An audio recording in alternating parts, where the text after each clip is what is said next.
আল্লাহ তাআলা বলেন, আমি অধিকাংশ বিপুল সংখ্যক মানুষ এবং জিনের জন্য জাহান্নামকে প্রস্তুত করেছি। লাহুম কুলুবুল লা ইয়াফকাহুনা বিহা, আমি যাদেরকে হৃদয় দান করেছিলাম, ভালো মন্দ বুঝবার জ্ঞান দিয়েছিলাম, কিন্তু তাদের হৃদয় অকেজো হয়ে গিয়েছিল। এটা দ্বারা তারা ভালো মন্দ নির্ণয় করে নাই। কান দিয়েছিলাম শ্রবণ করার জন্য, এটা দিয়ে শুনেছে কিন্তু অনুধাবন করে নাই। আমি তাদেরকে চোখ দিয়েছিলাম দেখার জন্য, দেখে ভালো মন্দ যাচাই করার জন্য, কিন্তু তারা কাজে লাগায় নাই। বলে উলাইকা কাল আনআম, এই মানুষগুলো হলো চতুষ্পদ জানোয়ারের মতো। এরপরে আল্লাহ তাআলা বলেন, চতুষ্পদ জানোয়ারের চোখ আছে, কান আছে, কিন্তু ভালো মন্দ নির্ণয় করার যোগ্যতা আছে নাকি? জোরে বলেন। তাহলে এদের তো ভালো মন্দ যোগ্যতা করার, নির্বাচন করার যোগ্যতা থাকার পরেও যারা ভালো মন্দ গ্রহণ করলো না, বেছে ভালোটা ধরলো না, বরং এরা চতুষ্পদ জানোয়ারের চাইতেও নিকৃষ্ট। আল্লাহ রাব্বুল আলামিন বলেন, এরা বলতেছে আমরা তো আরো সমাধান করতেছি, পরিস্থিতি শান্ত বানাচ্ছি, অথচ আরো অশান্ত হয় কি হয় না? আল্লাহ তাআলা বলেন, আলা ইন্নাহুম হুমুল মুফসিদুনা ওয়ালাকিন লা ইয়াশউরুন। আরে এরা যে বিশৃঙ্খলা সৃষ্টি করতেছে, এরা এটা নিজেরাও টের পায় না। একটা মানুষ বাস্তবিক অবস্থা কি জানেন? আসলে যে উলামায়ে কেরামকে আটকানোর মাধ্যমে এরা যে এদের মসনদ হারায় ফেলতেছে, ওরাও টের পায় না। এজন্য মনে রাখতে হবে, এদেশের উলামায়ে কেরাম কখনো দেশের স্বার্থের বিরুদ্ধে কিছু বলেন না। কিভাবে বলবেন? কারণ এই দেশে যদি বিশৃঙ্খলা হয়, এই দেশ যদি বসবাসের অনুপযুক্ত হয়ে যায়, এদের দেশের বাইরে যাওয়ার তো উপায় নেই। এদের তো ইংল্যান্ডে 250 ফ্ল্যাট নাই, আছে? এদের তো আমেরিকায় পাচার করা লক্ষ লক্ষ কোটি ডলার নেই। এদের তো এই দেশেই থাকতে হবে। এজন্য এরা চায় এই দেশটা শান্তিময় থাক, সুশৃঙ্খল থাক, ইসলামের উপরে এই দেশ পরিচালিত হোক, ইসলামের সুশীতল ছায়াতলে এসে এদেশের মানুষরা পরিপূর্ণ শান্তি উপভোগ করুক। ঠিক কিনা বলেন? এজন্য ওরা বিশৃঙ্খলাকে শান্তি বলে অভিহিত করে, অথচ ওরা যে দেশের শান্তি বিনষ্ট করতেছে, মানুষের মধ্যে অশান্তি তৈরি করতেছে, এরা ওটা নিজেরাও বোঝে না। কেন বোঝে না? বলে মানুষ যখন অর্থের মোহে, ক্ষমতার মোহে পাগল হয়ে যায়, তখন সে বাস্তবতাকে উপলব্ধি করতে পারে না। যেমনটা ফেরাউনও পারে না। ফেরাউন যদি বুঝতে পারতো, ও এমনিই টের পাইতো যে এই রাস্তা আমার জন্য নয়, এটা বনি ইসরাইলের জন্য। যেই রাস্তা ওদের জন্য নিরাপদ, ওই রাস্তায় আমার জন্য সর্বোচ্চ বিপদ থাকতে পারে। কিন্তু প্রতিশোধের মোহ, ক্ষমতার নেশা তাকে এমন অবস্থানে নিয়ে গিয়েছে, আগ পিছ চিন্তা না করে যখন ওই পথে সে নিজেকে পরিচালিত করেছে, মাঝ দরিয়ায় পৌঁছিয়ে গেছে। আল্লাহ তাআলা চূড়ান্ত অধপতন ফেরাউনকে দেখিয়ে দিয়েছেন এবং কোরআনুল কারীমে আল্লাহ জানিয়ে দিয়েছেন যে তার এই অহংকার, তার এই ক্ষমতার পাওয়ার পেয়ে যে আল্লাহ তাআলার ব্যাপারেও সে আঙ্গুল তুলেছে, বলে আনা রব্বুকুমুল আ'লা। আল্লাহ তাআলা তাকে দেখায় দিয়েছে, শোনো, ক্ষমতার মোহে যদি অন্ধ হয়ে যাও তাহলে অবস্থা কি হয় দেখো। শুধু তাই না, তাকে আল্লাহ তাআলা হেফাজত করেছেন, তার দেহ মিশরের জাতীয় জাদুঘরে সংরক্ষিত আছে। যেই উদ্দেশ্যে আল্লাহ সংরক্ষিত করেছিলেন, আফসোস এই পৃথিবীর ক্ষমতাধরেরা যদি সেই বিষয় থেকে শিক্ষা গ্রহণ করত, তাহলে গোটা পৃথিবীতে শান্তির সুবাতাস বইত। ঠিক কিনা বলেন? শুধুমাত্র মিশরে গিয়ে টিকিট কেটে ফেরাউনের দেহ দেখার জন্য আল্লাহ তাআলা হেফাজত করেন নাই। আল্লাহ হেফাজত কেন করেছেন? এই তো পৃথিবীর সব শাসকরা দেখে কিন্তু শিক্ষা গ্রহণ করে না।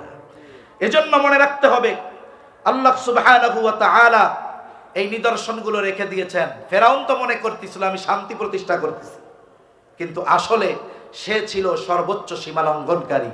এজন্য সে যখন হাবুডুবু খাচ্ছে, বুঝতে পারছে যে আমার হায়াত শেষ, আজরাইল চলে আসছে, তখন কি বলেছে? আল আন, আমি ঈমান এনেছি। তখন আল্লাহ তাআলা বললেন, এখন ঈমান আনতেছো? ওয়াকাদ আসাইতা মিন ক্বাবলু ওয়া মিনাল মুফসিদিন, তুমি কি করেছো? এর আগে সীমা লঙ্ঘন করেছো, জমিনের মধ্যে বিশৃঙ্খলা সৃষ্টি করতেছো। এখন যখন তোমার মৃত্যু চলে আসছে, ঈমান আনবা। গজব চলে আসছে, ঈমান আনবা। কারণ গজব চলে আসলে আর ঈমান কবুল হয় না। আল্লাহ তার ঈমান কবুল করেন নাই, বরং কি করেছেন? তাকে জানিয়েছেন তোমার মৃত্যু তো হবেই, কিন্তু তোমার মৃত্যুর পরে তোমার দেহ আমি সংরক্ষণ করব। কেন? আল্লাহ তাআলা বলেন, ফালইয়াউমা নুনাজ্জিকা বিবাদানিকা লিতাকুনা লিমান খালফাকা আয়া ওয়া ইন্না কাসীরাম মিনান নাসি আন আয়াতিনা লাগাফিলুন। আল্লাহ রাব্বুল আলামিন বলেন, ফালইয়াউমা নুনাজ্জিকা বিবাদানিক, আজকে আমি তোমার দেহকে সংরক্ষণ করব। হাজারো বছর ধরে সমুদ্রের পানিতে পড়েছিল, তার দেহ মাছে খায় নাই, পচন ধরে নাই, কারণ হেফাজত করার দায়িত্ব নিয়েছেন কে?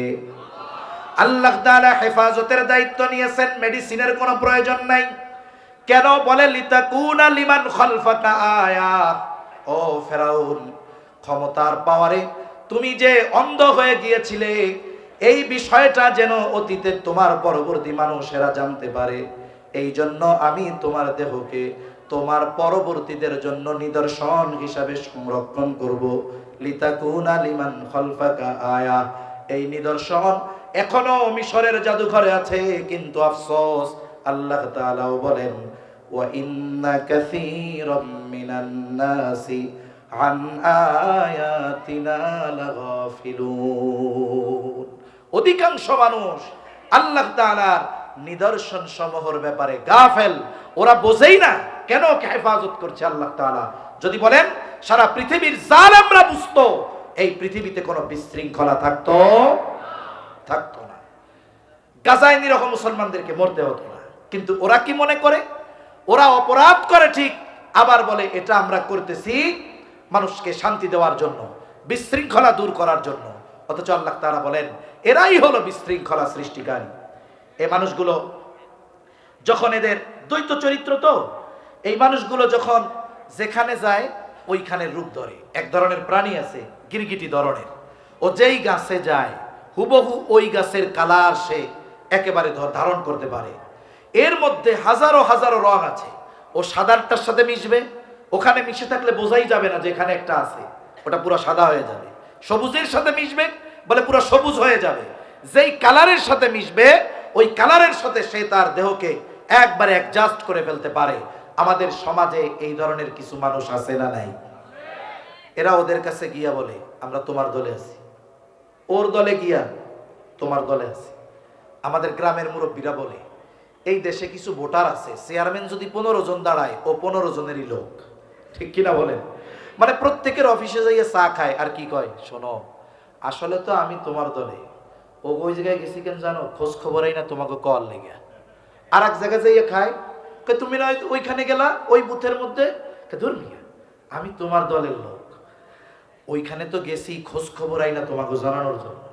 এরকম লোক সমাজে আছে না নাই? বলেন এই ধরনের ক্যারেক্টার কি মুমিনের না মুনাফিকের? এদের অবস্থা কেমন? আল্লাহ তাআলা বলেন, ওয়া ইযা কিলা লাহুম আমিনু কামা আমানান নাস ক্বালু আনুমিনু কামা আমানাস সুফাহা আলা ইন্নাহুম হুমুস সুফাহাউ ওয়ালাকিন লা ইয়ালামুন। আল্লাহ রাব্বুল আলামিন বলেন, যখন তাদেরকে বলা হয় আমিনু তোমরা ঈমান আনো, কামা আমানান নাস মানুষেরা যেমন ঈমান এনেছে, এখানে উদ্দেশ্য হলো সাহাবায়ে কেরাম, তোমরা ঈমান আনো সাহাবায়ে কেরাম যেমন ঈমান এনেছে। এই মানুষগুলো তখন কি করে? বলে কামা আমানান নাস ক্বালু, তারা বলে আনুমিনু কামা আমানাস সুফাহা। এখন তারা কি বলে? বলে আমরা কি ওই বোকাদের মতো ঈমান আনবো নাকি? আমরা কি বোকা নাকি? তার মানে তারা ঈমানদারদেরকে বোকা বলে। তারা ঈমানদারদেরকে কি বলে? বলেন বোকা বলে। অথচ আল্লাহ রাব্বুল আলামিন বলেন আলা ইন্নাহুম হুমুস সুফাহাউ ওয়ালাকিন লা ইয়ালামুন। ওরা নিজেরাই যে বোকা এটাও তারা নিজেরাই জানে না। এই পৃথিবীতে যেই মানুষগুলো ঈমান আনার সুযোগ থাকার পরেও ঈমান আনলো না, এই দুনিয়ার দিকে খেয়াল করে পার্থিব কিছু স্বার্থের জন্য, বলেন তো এদের চাইতে বোকা আর কেউ আছে নাকি? নবীজি সাল্লাল্লাহু আলাইহি ওয়াসাল্লাম বলেন, আসলে চালাক কারা আর বোকা কারা? বলে এই পৃথিবীতে আমরা চালাক বলি তাদের যারা অল্প সময় কাজে লাগিয়ে অনেক সম্পদের মালিক হয়ে যায়, দুনিয়ার অনেক পদ পদবিধারী হয়ে যায়। আমরা মনে করি এরা অনেক চালাক, কিন্তু আসল চালাক কারা? নবীজি বলেন, আসলে তো চালাক হলো তারা যারা এই অল্প দিনের দুনিয়াকে কাজে লাগিয়ে চিরশান্তির জান্নাতের মালিক হয়ে যায়, ওরা হলো মূলত চালাক। আর যারা এই ক্ষণস্থায়ী দুনিয়ার প্রলোভনে পড়ে, দুনিয়ার মোহে পড়ে চিরস্থায়ী জান্নাতের মালিকানা হারায়, বলে এই মানুষগুলার মতো বোকা আর কেউ হতে পারে না। এজন্য প্রকৃতপক্ষে ইমানদারেরাই চালাক। বোকা কারা? যারা মুনাফিক, যারা কাফের, ইমানের মতো দৌলত যাদের নসিবে হয় নাই, বলে এদের মতো বোকা আর কেউ নাই। এখন এরা কি করে? وَإِذَا لَقُوا الَّذِينَ آمَنُوا قَالُوا آمَنَّا। যখন এরা ইমানদারদের সাথে মিলিত হয়, ইমানদারদের কাছে আসে, তখন বলে আমরা তো ঈমান এনেছি, আমরা তো তোমাদের দলভুক্ত।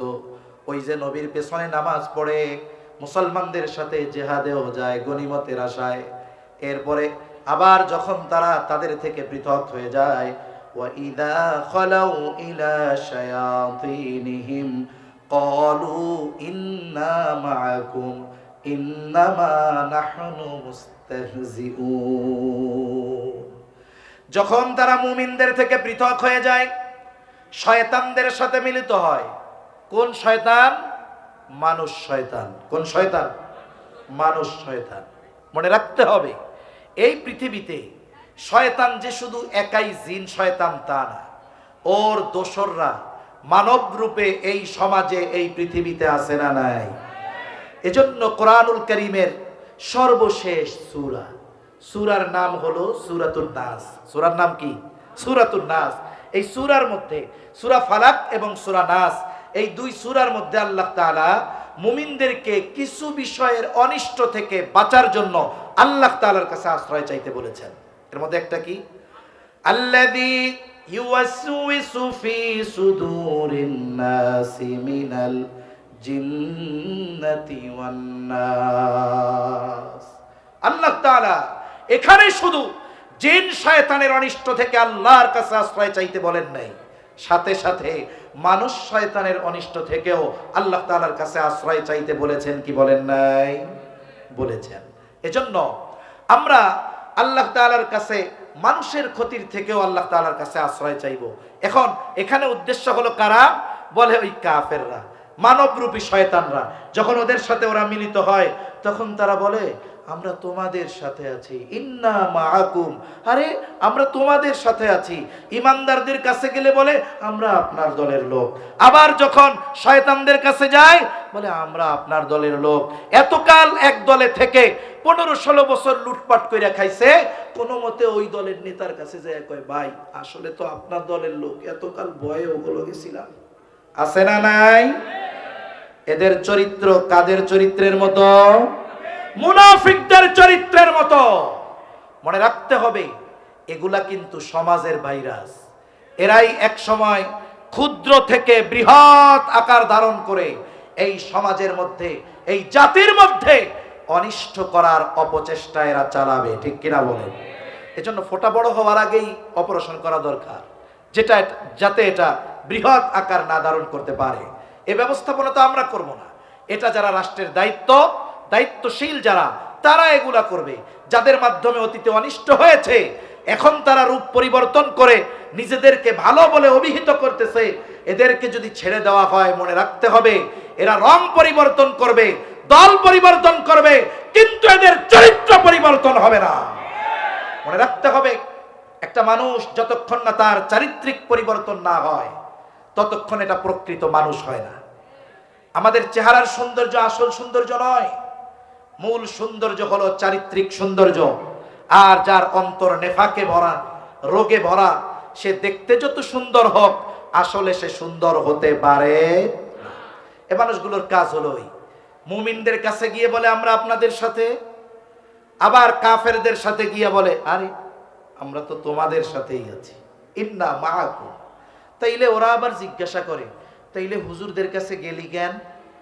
তুই যেহেতু আমার দলের লোক, তোদেরকে হুজুরদের ওই মিটিংয়ে দেখলাম কেন, হুজুরদের ওই মাহফিলে দেখলাম কেন? বলে শোনো, ইন্নামা নাহনু মুস্তাহজিউন। এবার তারা বলে যে আসলে আমরা ওইখানে গেছি ওদেরকে উপহাস করার জন্য। কি করার জন্য গেছি? উপহাস করার জন্য, একটু মজা নেওয়ার জন্য গেছি। আসলে তো আমরা ওদের দলের লোক না, ওদের সাথে গিয়ে একটু ফুর্তি মজা করলাম, একটু ফ্যাসিলিটি গ্রহণ করলাম, ওই যে মুমিনদের সাথে মিশলাম। আরে নামাজ পড়ি, যুদ্ধে যাই, আসলে কি শত্রু মারার জন্য নাকি? আরে আমরা পেছনে থাকি, সময় যখন খারাপ দেখি আস্তে কাইটা পড়ি, আর যদি দেখি যে শত্রুরে হারাইয়াই দিছে তাইলে ওদের কাছ থেকে একসাথে মিশে কিছু মালামাল লাভ করি। আরে এই জন্য যাই, আসলে আমরা ইমানদার নয়। ওরা কি বলতে চায়? আমাদেরকে ওরা উপহাস করে। আর আল্লাহ তাআলা বলেন আল্লাহু ইস্তাহজিউ বিহিম ওয়া ইয়ামুদ্দুহুম ফি তুগয়ানিহিম ইয়ামাহুন। হায় হায়, আল্লাহ রাব্বুল আলামিনও এদের সাথে উপহাস করেন। তাহলে চিন্তা করতেছে যে এরা মুমিনদের সাথে উপহাস করে, এই মানুষগুলো মুমিনদেরকে ফাঁকি দিয়ে এই মানুষগুলো বেঁচে যাবে। আসলে এমনটা নয়, আল্লাহ তাআলা এদের সাথে উপহাস করেন এবং এদেরকে অবাধ্যতার সুযোগ দিতে থাকেন। কেন অবাধ্যতার সুযোগ দেয়? আগে বলছি, মনে আছে?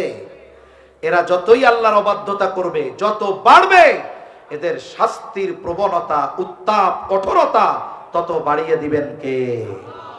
এরপরে আল্লাহ সুবহানাহু ওয়া তাআলা এদের ব্যাপারে বলেন এরা কতটা বোকার বোকা, এরা যে কত বোকা বুঝে না। এরা যদি বুঝতো, এরা হেদায়েত বিক্রি করে গোমরাহিকে ক্রয় করতো না। এজন্য আল্লাহ তাআলা এদের ব্যাপারে বলেন উলাইকাল্লাযীনা ইশতারাউদ-দালালাতা বিল হুদা ফামা রাবিহাত তিজারাতুহুম ওয়া মা কানু মুহতাদিন। বিশেষ করে এই বাংলাদেশের একটি পরিচিত শব্দ, এখন যদিও হয়তো কম শুনতেছেন কিন্তু একটা সময় বেশি বেশি শুনছেন, ধর্ম ব্যবসায়ী। শুনছেন কি শুনেন নাই? আপনি এটাকে দুইটা দিক নিতে পারেন। একটা যদি পজিটিভ দিক নেন এক হিসাব, কিন্তু যারা ধর্ম ব্যবসায়ী এই কথা বলে বলে মুখে ফেনা তুলে ফেলতো, এরা মূলত খারাপ উদ্দেশ্যেই ব্যবহার করতো। ঠিক কিনা বলেন?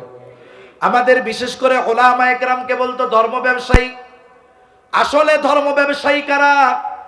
আল্লাহ তাআলা এই আয়াতের মধ্যে পরিচয় দিয়ে বলেন, আল্লাহ তাআলা বলেন উলাইকাল্লাযীনা ইশতারাউদ-দালালাতা বিল হুদা।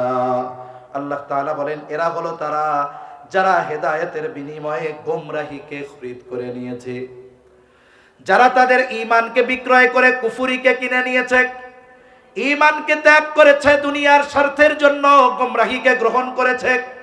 এই পৃথিবীর কিছু মানুষ আছে সম্পদের জন্য, ক্ষমতার জন্য, সম্মানের জন্য ঈমানকে বিক্রয় করে দেয়। আছে না নাই?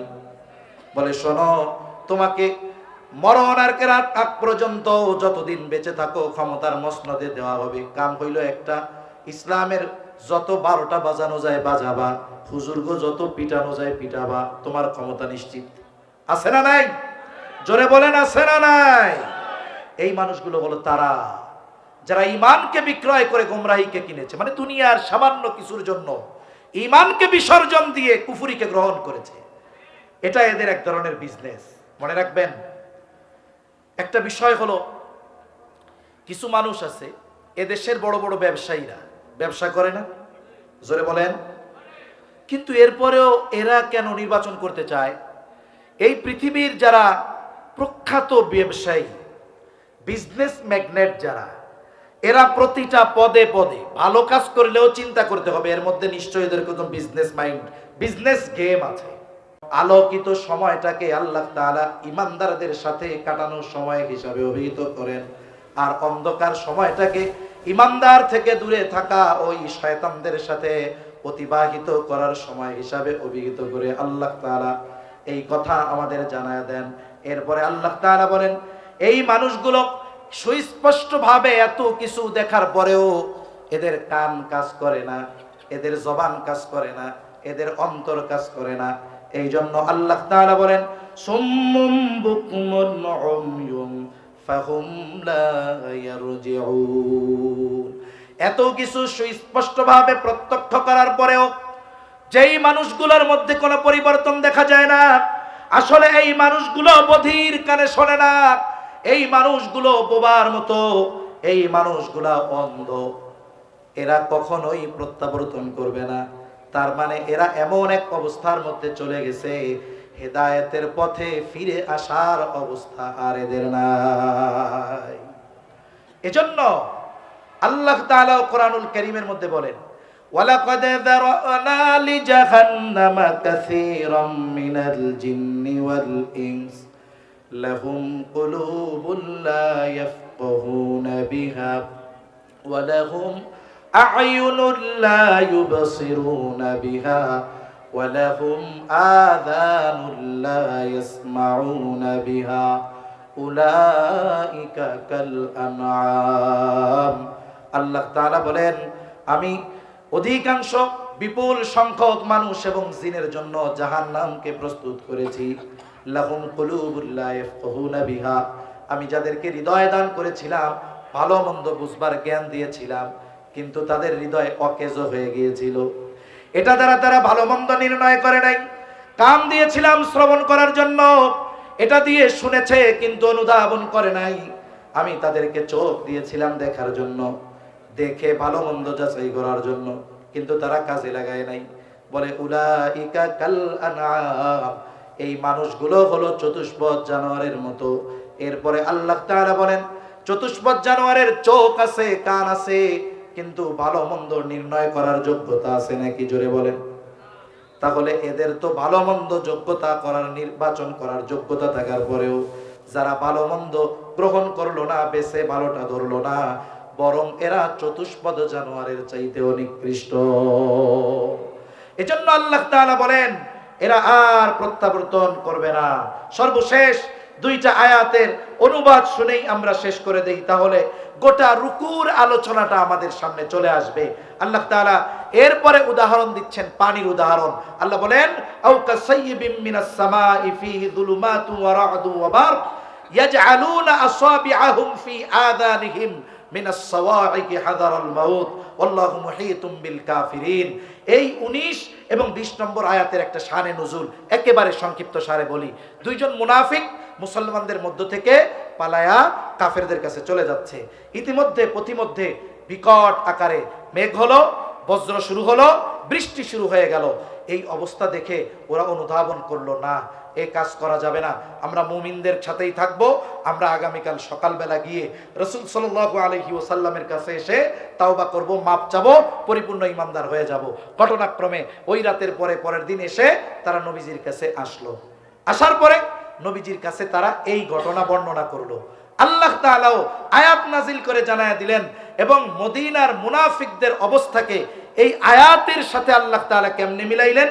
কারণ যখন মুনাফিকরা নবীর মজলিসে থাকতো, কোরআনের এক একটা আয়াতকে ওরা বজ্রপাতের চাইতেও বেশি কঠিন মনে করত, কানের মধ্যে আঙ্গুল দিয়ে রাখতো, হায় রে, না জানি আমাদের উপরে কোনো আযাবের কথা না আসে, যদি নাজিলও হয় আমরা যেন না শুনতে পারি। এই জন্য মুনাফিকরা কানের মধ্যে আঙ্গুল দিয়ে রাখতো, যেন কোরআনের কোনো আয়াত যদি তাদের বিপক্ষে নাজিল হয়, এরা যেন না শুনতে পারে। শুনলে তো খারাপ লাগবে, না শুনতে পারে জানে। এই জন্য আল্লাহ তাআলা এবার বলেন যে তাদের অবস্থা হলো এইরকম। এখন আকাশ থেকে বৃষ্টি পড়তেছে, বৃষ্টির সাথে সাথে প্রচন্ড অন্ধকার। যখন মেঘ হয়, বৃষ্টি হয়, প্রচন্ড অন্ধকার। কিন্তু যখন মেঘ গর্জন দেয় আর সাথে সাথে আকাশ থেকে বজ্র চমকায়, বিদ্যুৎ চমকায়, দেখবেন এর পাওয়ার এত বেশি যে একবার যখন বিদ্যুৎ চমকায়, একেবারে মনে হয় গোটা পৃথিবী মুহূর্তের মধ্যে, সূর্য যেমন দুপুর বেলায় প্রচন্ড উদ্দীপ্ত হয়ে আলো দেয়, তার চাইতেও বেশি আলোকিত হয়ে যায়, ঠিক কিনা বলেন? এখন তারা কি করে? বলে ওই বজ্রপাতের আলোতে ওই মানুষগুলো প্রথমে কি করে? ওই বজ্রপাতের আওয়াজে যেন মইরা না যায়। ইয়াজআলুনা আসাবিআহুম ফি আযানিহিম, এই মানুষগুলো এদের কানের মধ্যে, দুই কানের মধ্যে আঙ্গুলকে ঢুকায়া দেয় যেন এই বজ্রপাতের আঘাতে তাদের মৃত্যু না ঘটে। আর আল্লাহ তাআলা বলেন তিনি কাফেরদেরকে তো একবারে পরিবেষ্টন করে রাখছেন। এরপরে আল্লাহ বলেন ইয়াকাদুল বারকু ইয়াখতাফু আবসারাহুম কুল্লামা আযাআ লাহুম মাশাউ ফীহ, অবস্থা এরকম যেন বিদ্যুৎ চমক তাদের চোখের আলো কেড়ে নিয়ে যেতে চায়, কারণ আলোটা এত বেশি হয় ওই জায়গায় তাকায় থাকা অসম্ভব, এত বেশি আলো হয় বিদ্যুৎ চমকানোর কারণে।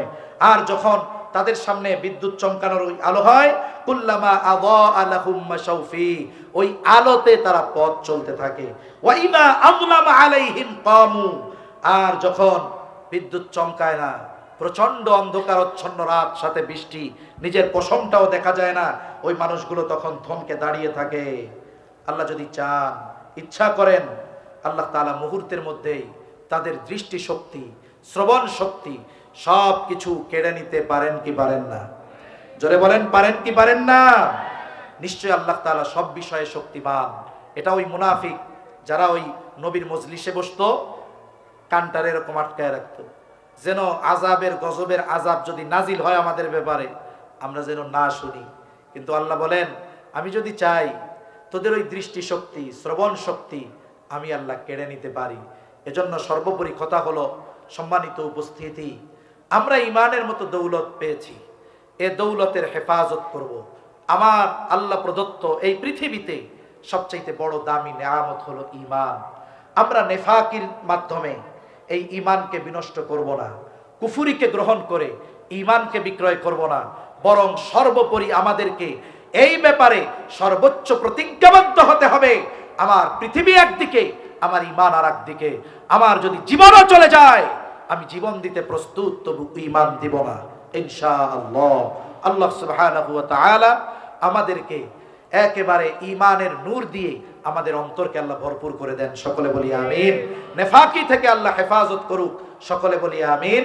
ওয়া আখিরু দাওয়ানা আনিল হামদুলিল্লাহি রাব্বিল আলামিন। আসসালামু আলাইকুম ওয়া রাহমাতুল্লাহি ওয়া বারাকাতুহু।